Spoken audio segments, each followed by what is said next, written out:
Hey guys, it is Mr. Dave with the RayKitty Creation Workshop, and you are joining us for the RayKitty Science Project. Now, we have something super cool today. This is like the first time we've ever had guests on the program, and that's because I'm just greedy and I can't like share the spotlight with other people. But we have some folks that are so awesome, and they have brought some awesome things. Now, they are from right around the corner from the studio here, and I'll have you guys introduce yourselves if that's okay. If you want to go ahead and introduce yourself. My name is Darius. My name is Lindsay. We're the owners of Shells and Shells Herpetarium, Which is right in, if you're watching in Albuquerque, it is right on Central and Sixth. Street. Yeah. So what do you guys do over there as far as with these scaly animals? So we have an interactive reptile zoo, semi-interactive, not all of our animals we let the public interact with, but people can come in, and our goal is to displace the fear around reptiles and snakes and things like that. And so we have a bunch of reptiles, we have a couple of amphibians that people can come in and interact with. A lot of people, even when they come in afraid of snakes, as soon as they actually get to interact with them and like they get over that initial shock of they're like, oh, like this is not killing me. Like, Yep. Because look at that cute little face. I mean, come on, that's adorable. So what do we have here? We've got, you guys brought a couple different ones that you guys wanted to kind of show us today and make us less afraid of. Yeah. Now I'm not afraid of snakes. We are a reptile family, and so that was kind of how we ended up reaching out and meeting you guys. I was like, you guys have to show these reptiles to everybody. So who do we have here? This guy is Eckenslub. He is a western bull snake. He got his name, Eckenslub. It's just bull snake backwards. No, I was going to actually ask, what is, I mean, that sounds like something from Harry Potter or something like that. no. Nice. No, not very creative, but all the Pokemon players know Ekans, which is Ekans. just snake backwards. Nice, there it is. Yes, that's awesome. So, can we hold this guy kind of? Absolutely. Check him out a little bit. Do you want to tell us about bull snakes and tell us a little bit about, like you say, Western? So I'm assuming these guys would live around here, or? Yeah, so you will definitely find them around here. They're one of the gopher snakes. So bull snakes are one of the gopher snake species, and gopher snakes are kind of all over the U.S. Okay. These guys are the desert dwellers. So these guys live in where we would find. So you find them a lot up in the foothills next to the mountains, where Sure. it's nice dry shrubbery. They hide in holes. Okay. They can burrow a little bit, but usually they steal holes from other animals that already have dug out the holes for them. Okay. And they're pretty quick. Like, if he wants to start getting moving, you can see a little bit when he moves around how quick he can be. But if he like wanted to book it, he could be gone. They're very, very quick. They're quick, and they'll just skitter right in front of you. They look like rattlesnakes a little bit. I was gonna ask because do these guys do the little fake rattlesnake tail? So Yes, I've had them do this to me in the wild when I was trying to get them out of the road. Oh yeah. Yeah. Yeah, they do it to be intimidating. A lot of the colubrid species, which are these little guys, I say little, they're smaller than like boas and pythons, and they're not venomous, usually. Bull snakes are not venomous. There are some venomous colubrids, but I digress. So these guys look like rattlesnakes so that predators will not want to come towards them. Right. They will stand up in that kind of S shape and huff and puff and rattle their tails. And when they're amongst like leaf litter and like the dry vegetation that we have out there, it will sound like a rattle because of how fast they rattle their little tails. Yeah, we were on the side of on the road, and I saw one in the road, and I was like, I need to get that guy out of the road. And I went up, and I knew what it was, but it was so convincing. I was like, no, because that tail was waggling and that thing. And so I just kind of put my foot up and sure enough, like hit my foot. I was like, oh, but I knew what it was. And it was enough to just kind of, okay, I'm going to scoot you aside now. That is awesome. That is awesome. So this is a western bull snake. Yes. And his name is? Eckenslub. Yes, because I heard it, but like, so let's see. So let's see if we can show that pretty face to the camera there. Oh, he wants to. So I want to go this way. The bright lights are kind of. Oh, there you go. Oh, there you go. Yeah, look at that That was guy. a curious little buddy. So he is a beauty. So if somebody comes down, they can kind of help and handle these guys here a little bit. Absolutely. Yeah. Awesome. Yeah. So do you want to show us some of the other guys that you guys brought? Yeah, absolutely. Do Yeah. you want to grab, or do you want me I to don't know grab how Okay, I can how get is easiest for you guys. This one. Yep. Yeah, so we went and checked these guys out earlier today. Charlie, my daughter, who came to kind of assist because she loves the snakes and she loves all these kind of things. So she came with us. We came and checked out their place over there. Oh my gosh. Oh my gosh. Oh my gosh. Now, I fell in love a little bit just now. I forgot what I was talking about. Oh my gosh. So, but yeah, we went to go check out their place there, and you guys can come in. You guys can see these guys. This is amazing. So, what am I looking at here? Who is this? Go ahead. This is Dozer. He is an African spur-thighed tortoise or an African sulcata tortoise. These are ones that you can find pretty easily in the pet trade. We recommend don't get them. They are the third largest species of tortoise in the world. He is not even halfway done growing. So he's a lifetime commitment. They live about 150 years. That's a lot of lifetimes. Greater than Yes. lifetime. Yes. That's a lot of Yes. lifetimes.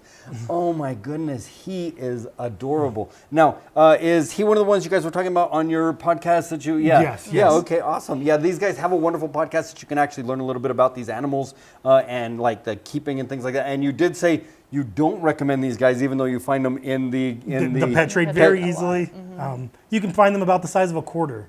When they're small, about $100. Most people put them like in a fish tank, not realizing how large they grow. For every adult sulcata that you have, they recommend you have an acre of space. Most people aren't just sitting on an acre of space for their tortoise.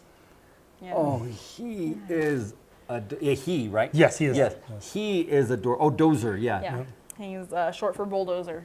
Oh, that He is had awesome. a name when he came to us, and let me tell you, he lives up to his name. Yes. And you said they are demolition experts. Yes. They are. Yeah. Yes. If you decide to keep them in a house, a garage, anything like that, they will go through your drywall. That's what these little spurs on their legs are for. Oh my It's for digging, goodness. for Digging. protection also. Those are He they're is essentially adorable. keratin. So same thing as your fingernails. So it makes it a little harder for things to try to eat them. Yeah, and they'll just kind of scrape their legs into whatever's in front of them over and over and over. That's how they dig. But yeah, they can get through drywall because they won't stop. They see an obstacle and they take it as a challenge. They take it personally. That is Yep. awesome. And they just keep walking at it. And you did say that they can actually like feel, like your kind of the analogy was kind of like your fingernail. Yes. That they can feel little loves and scratches on their On their shells, their yes. shell there. Oh wow, he is adorable. Yeah, he's being a little apprehensive. That's okay. Can I? Yeah, Yeah. go for it. Yeah. Yeah. Yeah, he's Oh, not boxing wow. himself up, so they can, if they put their little legs right in front of their face, they can hide their face entirely. So he's not doing that. Okay, he's so just, that's kind of Yeah. a comfort level kind Yeah. of thing. yeah, so he's not Oh, all the way out, man. but he's not hiding either. Can we turn him this way a little bit Yeah, so they to can get to just the see camera. on the Yeah, absolutely. Oh, and he's probably going to stand back up. Yep, just like that. Oh, he is. And then he'll lower himself back down like he's on Oh hydraulics. my gosh, he is so I know cool. they sound like hydraulics too sometimes because they'll take these big deep breaths, so they'll be like, Oh, this is so Godzilla right here. No, I know, like, yeah. Noah was wearing a Godzilla shirt today. Man, that is cool. Now, you probably don't want this dude, like, latching onto you. Not at all. Oh, yeah. No, he would probably take that whole Yes. thing, I would imagine. Yeah. And you said they have beaks? Yes. So this is a beak? Yes, they do not have teeth, any teeth. They eat hay and leafy greens. Okay. You could feed them celery. They'll go through the celery like nothing. like nothing. Yeah. Yeah. They chomp through the hard fibrous stuff so they can Yep. easily get through something soft. They don't eat meat, Yeah. but if they mistake it for something, if you're Yep. trying to feed them and they just overshoot it, Man. So I would probably rather be bitten by any of the snakes that you brought today 100%. than this guy right here. Yes. Yeah. Oh, he is amazing. I like the snakes. I love the snakes. But when this guy got up here, that little face though, I did fall in love a little bit. Yep. And so I could see how, especially if you saw something tiny, Yeah, you when would they're be small, like, yeah. Oh, yeah. they're so cute when they're But babies. Yeah. yeah, because that guy is adorable. I tell you what, this Yeah. guy is cool. So, so you see them in the pet trade, but this is not a Not don't come if get you, this guy. Yeah, if you have the space ahead of time, do it. But if you do not know what you're going to do in 10 years down the line and they're this big, don't do it. Right. And you said so, like as far as New Mexico here, even if you do have enough space, winters, what do they dig a little bit? They dig. Here in New Mexico, we recommend that you build a fence like 6 feet down because in the wild they dig upwards of 20 feet. Yeah. Just straight into the ground. They live in the Sahara, so they have to get away from the heat. It's So hot if you all already the have time. an enclosure for your SWAT canine, then you could Yeah, basically. Yeah. Oh yeah. my gosh, It would yeah. need to be heated in the winter though, because Yeah. even New Mexico it gets a little bit too cold. If it Okay. if it hits freezing levels, you probably don't want your tortoise out in the elements. Yeah. Especially because these guys, being from Sub-Sahara, they don't need to brumate so they don't like hibernate Oh, in really? the winter. Okay. Because they don't have harsh winters, they don't have really really cold temperatures in the Sahara. Okay. So it's not their natural instinct. Some of them can Brumate, yeah. but it's not like a typical thing that they would do, so I wouldn't rely on it. I wouldn't rely on leaving them outside and being like, oh, they'll bury themselves, it's fine, because Yeah. that's not what they do in They the may wild. not. Yeah. He is adorable. He is adorable. The little feet and I things know. are They're so crazy. Yeah. That guy Yeah. is awesome. these So guys- if you do want to see one of these guys, just come check you guys out. Yes. Yeah. A lot of zoos around America have them. Yeah. Usually from people who realized they couldn't take care of them. Yeah. That's how we ended up with the ones that the we ones have. that we have, we've had to turn some down because we got too many. There's a lovely little facility on the border of New Mexico and Colorado that has like more than 50. Yeah, of Okay. these And that have they just haven't people have bought turned in. any of them. Yeah. People can't take care of them. They're notorious for getting rehomed. 'Cause That's why we tell people, get them, make Don't sure you get have the 'em. space before you do it. Yeah. So if somebody does have one that they can't do, you guys have like some resources that We- you could, we do if have they a could few just get a hold of you and then you could Yeah. pass on some resources. Yeah, absolutely. Yeah, this guy. Oh, I'm sorry. I was trying to be okay. slow. It's just- So how much does, I saw you like, huh? How much does something like this guy weigh? How much does he weigh? We weighed him about 3 months ago, and he was about 45 pounds. Man, that's a lot of turtle. Yeah. Now he's a tortoise, Yes. not a turtle. Yeah. Well, so Now, there you go. Now, I wanted to get you guys. that. Yeah, and I said that on purpose, kind of leading way. I wanted to get your take on that. Yeah, because teaching science. Yeah, there's absolutely. yeah, I get that. And so, Go ahead. yeah, you want to I'm- give me tortoise versus turtle? Yeah, so people will get really on you. They're like, excuse me, that's a tortoise. Right. But it's kind of a square rectangle type things. All tortoises are turtles. They're kind of like a subset of turtles. Okay. So it is correct if you call it a turtle. It's not as specific as calling it a tortoise, but tortoises are first and foremost turtles. Most other turtles are more adapted to like some semi-aquatic life. Okay. Kind of the fallouts of this being like box turtles are a lot more like tortoises than other turtles, but Okay. they still have other features that would kick them out of the tortoise category. But for the most part, turtles are going to be more towards water. They have shorter, like slimline shells rather Okay. than big dome guys. Okay. A big thing that you can tell on between every turtle and tortoise is that tortoises will actually walk on their toes. So when they're walking around, they use their toes, whereas cute. turtles use their whole foot unless they have fins. I've in which never case they're heard that. opposite. I've never heard that. I like that. Okay. So if you've seen his feet, though, man, that is, yeah. Yeah, even Yeah, if his you little can back see, feet. yeah, his feet. Can we turn them just a little and then see those? Because I've been staring at these feet. They don't look. I mean, they really do look like Godzilla or something. They are adorable. Look at that. They are cute. Yeah, and like we have a couple of box turtles, and it's really silly to look at their little back feet because they are like that perfect little cartoon foot L shape. Okay. And they definitely walk on the flat part of the bottom of their foot. Okay, so a turtle is more flat-footed, and a These guys are the ballerina of the. Yep, essentially. Yep. Yep. Okay, that is so The tank of a cool. ballerina. Man, he is cool. And there's like some spikes going on. Yeah, down here, back here too. So these spikes up here, this is how you know, one of the ways that you know he's a boy. He's got Ow. his front spikes jut out a lot farther than a female's would because they'll like battle each other for Oh, females. really? For dominance, yes. And then Really? these back Oh, that's spikes gotta be fun. are also useful for protection. That's like their spurs, the spur thigh tortoise type deal. And I can show you guys. I know we're just moving you all around, but I don't know if they've seen the little spikies on your. Yeah, there's little spikes back here. There are these like 3, I think there is on each side. These big old spiky boys. Man, that looks otherworldly. Like when you know that. That is cool. Yeah, and you can imagine the damage that they do when they're like 3 feet wide and 200 pounds. Man. Yes. No, I can't. I don't think I can imagine. Yeah, but I think that's cool that you guys can kind of show, hey, this is what that little bitty quarter-sized thing that you're buying. This is the beast that turns into. Yes. Yeah. Oh, that is awesome. That is awesome. So this is a tortoise because it walks on its toenails. Essentially, yes. Okay, so I'm gonna remember that because like I said, I teach and I slice out, and I was like, I don't know, you look up on the internet, the tortoise, turtle. So they're all turtles. Yes. But tortoises they're the prancy dancy ones. Yep. Okay, exactly. cool. Yeah. I like it. That's what we kind of tell people is if they come in, oh, it's a turtle, we don't bother to correct them because you're technically right. Yeah, But, that's awesome to hear from you guys. Yeah, because that is one of the things that like say we've looked up on the internet. Well, isn't it a turtle? Yeah. What is the difference? Yeah. That is awesome. Well, let's see. What else did you guys bring for us to check out? right over on that side. Let's see. Do you want me to? Yeah. Yeah. Who do you want? So anyway, sorry. Like I was saying before, kind of as they're getting things ready, we checked out their shop right here in town, and you can actually kind of handle some of these guys. They have a super cool shop there, and I was so excited to kind of get them on here because I do love the animals. Oh my gosh! Oh my gosh!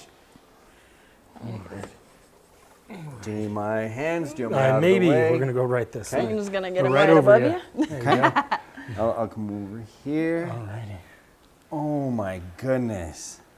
Yeah, this is a big guy. So this guy's name is Faust.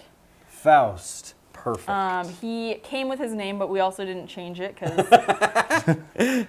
we thought it was pretty cool. And he is a reticulated python, one of the 4 that we have currently. Yes. Okay, so reticulated python. Now we have a little ball python at home. What is the difference between a reticulated, or what is a ball python? What is a reticulated, and what's kind of the difference there? What are we looking at? What does that mean, I guess? Simple answer is size. Ball pythons will rarely get over 4 or 5 feet. Sure. This is over 4 or 5 feet. This is over 4 or 5 feet, and he's probably about halfway growing. Really? Yes. He will probably quadruple in thickness and double in length. Wow. So these guys generally get 18 to 20 feet. The longest recorded, verifiable, was 26 feet. So these are big guys, and then they also the part of the world that they live in. So these guys are from Southeast Asia. Ball pythons are from Africa. Oh, really? Okay. Okay. Now this kind of white, is that an albino? Is that what are we with the markings? What is this type? Yeah, I guess. So if you know if you're at all familiar with like the different snake morphs, that's what they call the different patternings is morph. Okay. And there's a ton of them, and they all have fancy names. So this guy's technically, he was given to us. Yes. He was given to us as a lavender albino, being because this kind of grayish color is a little bit purple. Pretty, yeah. There's different kinds of albinos depending on what part of the gene is being affected. I don't breed. I'm not into the morphs like that. I take what people tell me. I'm like, okay, I'm just gonna. That's go what with it that. is. Yeah. Oh my goodness, this guy is beautiful. Now, how much does this guy, when we're looking at like weight and like how long is he and approximately and all those wonderful things? Like right now, or Yeah. like okay.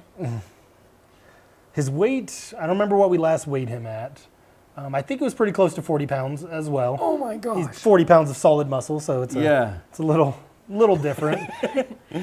You don't want that resting on your shoulders for long Yeah. periods of time, anything like that. He is close to about 12 and a half feet long right now. Yeah. When he is fully grown, he'll be 18 to 20 feet, as Lindsay said. Oh my gosh. They still got a ways to go. Now, is it okay if I hold him? Can I Yeah, hold him? for And sure. can you Go for assist it. me in Yeah. maybe doing that? Yeah, absolutely. You want to drape? Because he I is can drape beautiful. him over How, you. whatever's easiest for you guys, whatever you recommend. Sorry. He up is the nose. so pretty, though. There you go. Oh my gosh. Oh, he is heavy. Yeah, you definitely feel. Yeah, and that's when Aw. he's dead weight. Like right now, he's not trying to do anything. Oh, the puppy dog, because like we talk about that with our little python, is they really do have like a puppy dog nose. Their faces. The little is so adorable. Love that. That's okay. We'll get that. Oh. That's all right. Animals do what animals do. I have a thing under here, so we are protecting the Perfect, table. perfect. That's okay. Yes. That's a little bit of nature. So what's happening here? That's a great question. So this, Like for real? yeah, this looks really weird because this is not at all how mammals live their lives. Yeah. So this is actually urine. Okay. So he just peed a little bit for us. Yep. This white, it comes out solid and white and chalky.